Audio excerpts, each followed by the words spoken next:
स्वयं सो स्थानमा पुगिसक्नु भएको छ।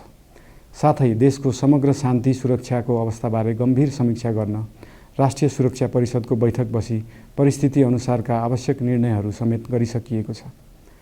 यस्तो संवेदनशील घडीमा सामाजिक सञ्जाल वा अन्य माध्यमबाट असत्य, अपुष्ट सूचना, अफवाह, घृणा फैलाउने सामग्री वा समुदायबीच वैमनस्य बढाउने अभिव्यक्ति प्रचार प्रसार नगराउन अनुरोध गर्दछु।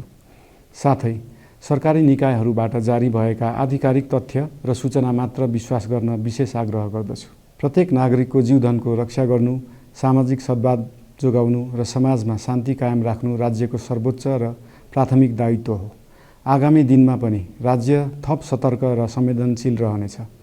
प्रत्येक नागरिकको जीवन सुरक्षाका लागि सरकारका सम्पूर्ण संयन्त्रहरू अहोरात्र खटिनेछन्।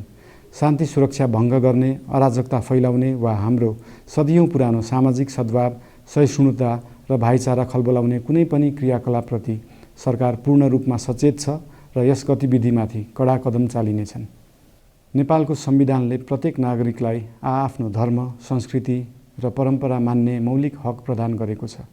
यो संवैधानिक दायित्व निर्वाह गर्न सरकार पूर्ण रूपमा प्रतिबद्ध छ।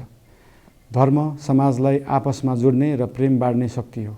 संसारको कुनै पनि धर्म वा संस्कृतिले हिंसा, घृणा र विभाजन सिकाउँदैन।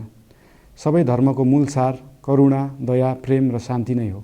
देशको कुनै एक स्थानमा भएको अनपेक्षित र दुःखद घटनालाई लिएर कुनै सिङ्गो समुदायलाई आरोपित गर्नु र देशका अन्य भूभागमा समेत त्यसको प्रतिशोधको आगो फैलाउनु कुनै पनि दृष्टिकोणबाट न्यायोचित वा न्यायसङ्गत हुन सक्दैन। आदरणीय बुवा